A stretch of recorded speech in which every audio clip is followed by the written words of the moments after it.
2 milk cows stood hitched to a cart they had never pulled. Their calves were shut up at home behind them, crying. And the Philistine priests standing in that field were arguing about one question. Was this God, or was this an accident? So they built a test. Why did they need a test at all? Nursing cows, never yoked, no driver on the cart, their calves screaming behind them, and every instinct in those animals pointing back toward that sound. If the cart went straight up the road to Israel anyway, then the plague that had emptied their cities was the hand of God. If the cows turned back, it was nothing. Bad luck, a run of misfortune with no one behind it. Listen to how the priests said it out loud, because they said it plainly. And see, if it goeth up by the way of his own coast to Beth-shemesh, then he hath done us this great evil. But if not, then we shall know that it is not his hand that smote us. It was a chance that happened to us. It was a chance that happened to us. That sentence is almost 3,000 years old, and it is the exact sentence a woman says to herself in her car after something impossible lines up in her favor, and she cannot decide whether to thank God for it or feel foolish for thanking God for it. The Philistines built a machine to answer that question. Most people never get a machine. They get a moment and a lifetime to wonder about it. So the Bible knows the question. Scripture is not embarrassed by the word accident. It uses it. It has more than one word for it, in more than one language, and it puts those words in the mouths of pagans and prophets alike. But it never once leaves the accident unattended. Solomon wrote a line about the most random thing the ancient world had. The lot is cast into the lap, but the whole disposing thereof is of the Lord. The lot, the gorel, a stone, or a pair of them, shaken out in the fold of a robe. No skill, no strategy. The closest thing they had to a coin flip, and they used it to divide land, to assign temple duty, to settle arguments no man could settle. And Solomon says the throw is theirs. The result is God's. Not the meaning of the result, not the lesson of the result, the result. That is the claim this whole thing rests on, and it is a bigger claim than most believers have ever actually let themselves make. Which brings us to a hungry foreign widow, walking out at dawn to pick up whatever the harvesters dropped. She had no plan. She had no map of that valley. She had a mother-in-law with nothing and a name that marked her as an outsider in every field she passed. So she picked one. And she went and came and gleaned in the field after the reapers, and her hap was to light on a part of the field belonging unto Boaz, who was of the kindred of Elimelech. Her hap. The King James translators chose that old word carefully, because the Hebrew underneath it is doing something almost playful. The narrator writes, Wayiker mikreha, her chance chanced. He doubles it. He goes out of his way to insist that nothing was arranged, that she wandered into that particular field the way anyone wanders anywhere. And then the narrator names whose field it was. Boaz, of the kindred of Elimelech, the one man in that region with both the legal standing and the willingness to redeem her. The narrator knows. He has known since chapter 1. And he writes it as an accident anyway. That is not sloppiness. That is what providence looks like from the inside, from the eyes of the woman doing the walking. It looks like a random field. Sometimes it looks like a missed shot. There was a king of Israel who had been told, to his face, that he would die in a battle he was about to fight. He believed it enough to try to outsmart it. He took off his royal clothes.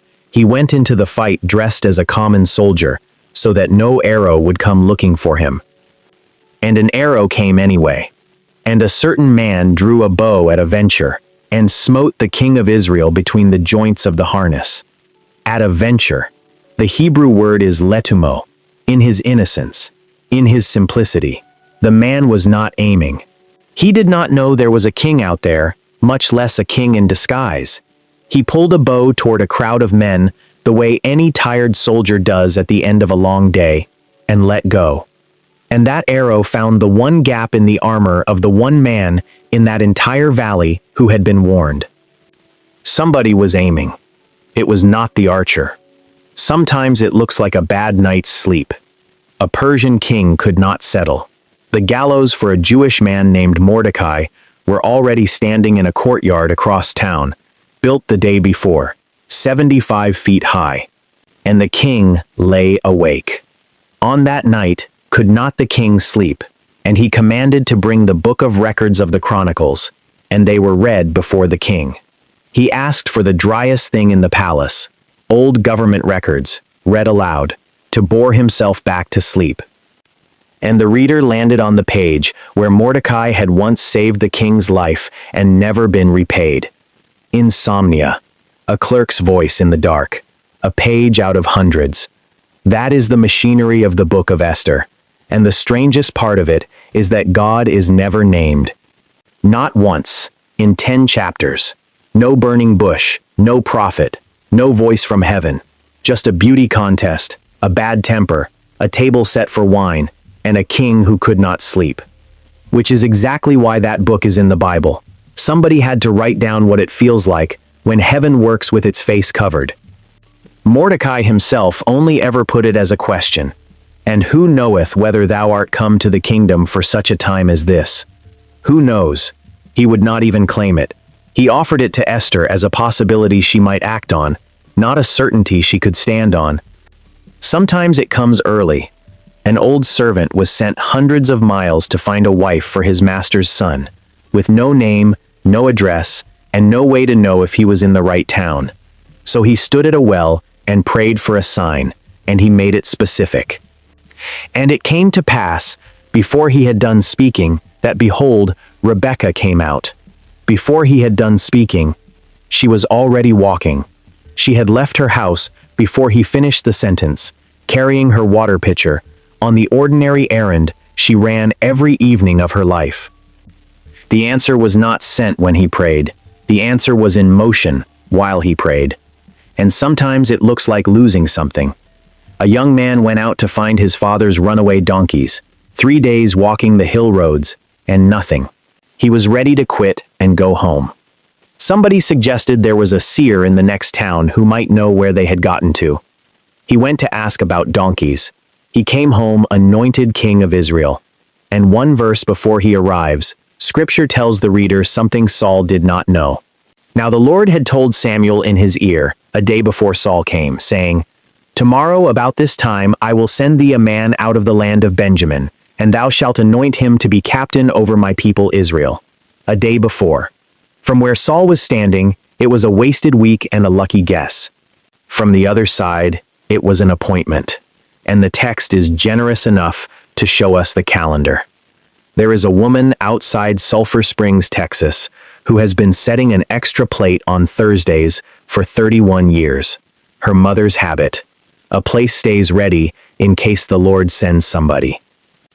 Most Thursdays, the plate goes back in the cupboard clean. Verley is 67. Last spring, in a gas station lot, after a phone call came at the exact hour she needed it, she said something to her windshield she has never said in her Sunday school class. Was that you, or am I making things up? And then she felt foolish for asking. She should not have. The whole Bible is full of people who could not tell in the moment, and most of them are the heroes. A mother in Egypt put her baby in a basket in the reeds because the alternative was watching soldiers do it for her. And the daughter of Pharaoh came down to wash herself at the river, and her maidens walked along by the river's side, and when she saw the ark among the flags, she sent her maid to fetch it.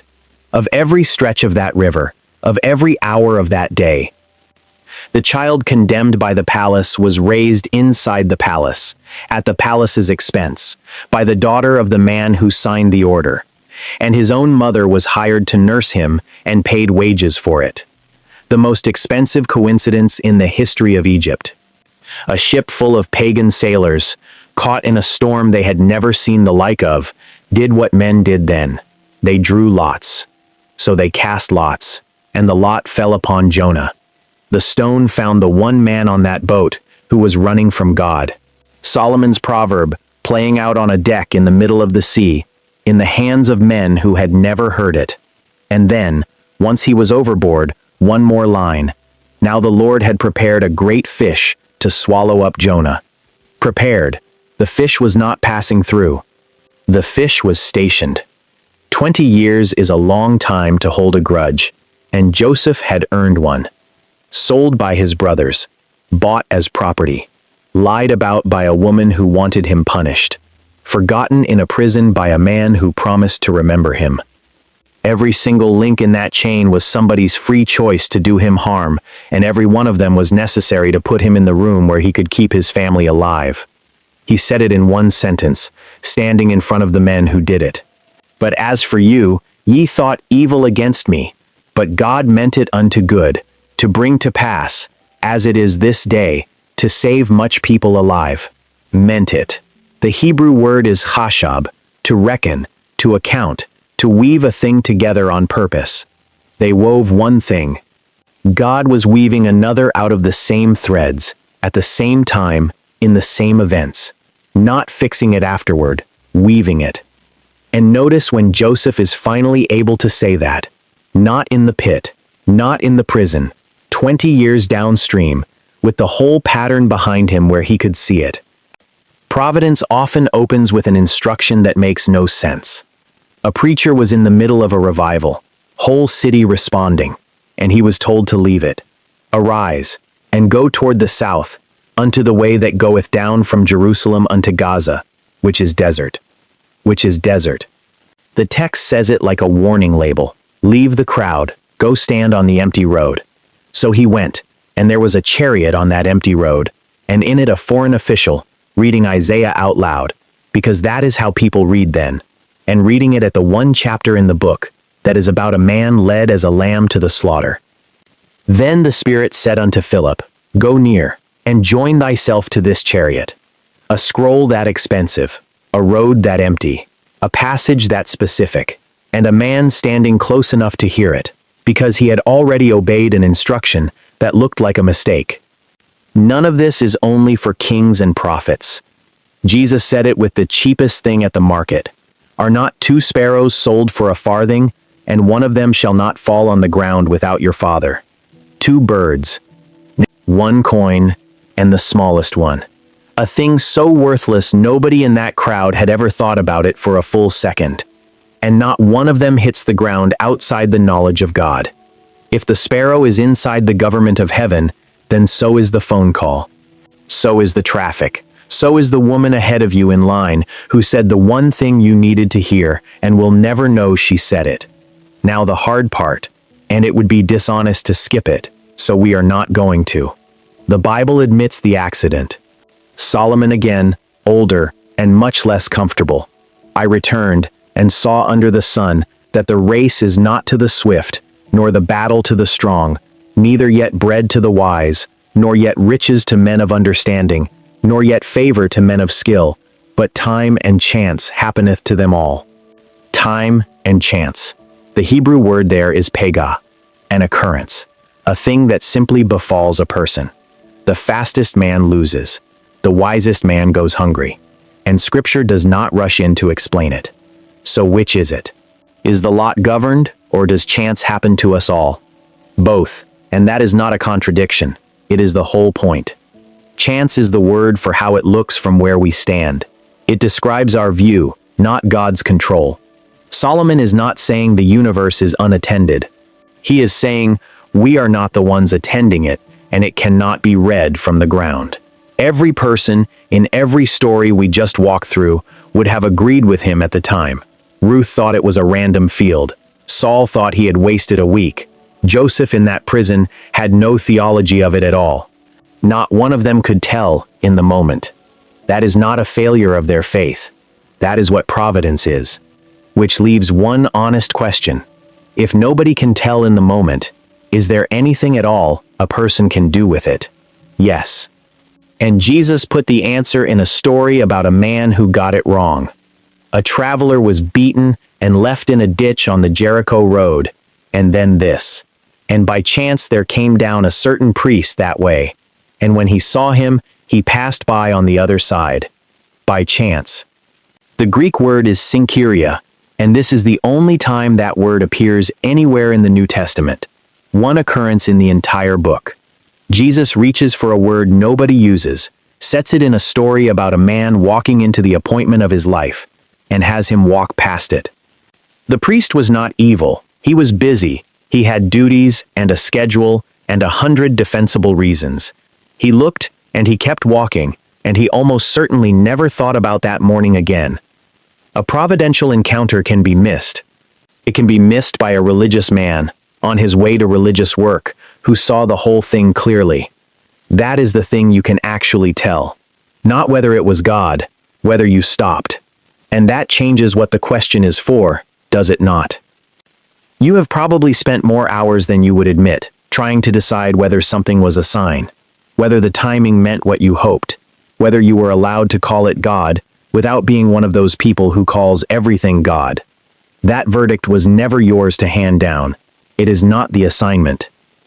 For anyone who wants to keep working this out past the end of the video, there is something waiting in the first pinned comment below, the Watchman's Guide. It walks through the 6 questions this teaching rests on, the ones that keep a person from either dismissing God's hand or seeing it where it is not. It is yours. It is already there. Because there is one more road, and it settles the whole thing. 2 men walking to a village called Emmaus on the afternoon of the 3rd day, arguing about a weekend that had destroyed them, and a stranger fell in with them. And it came to pass that, while they communed together and reasoned, Jesus himself drew near, and went with them. 7 miles, hours of conversation.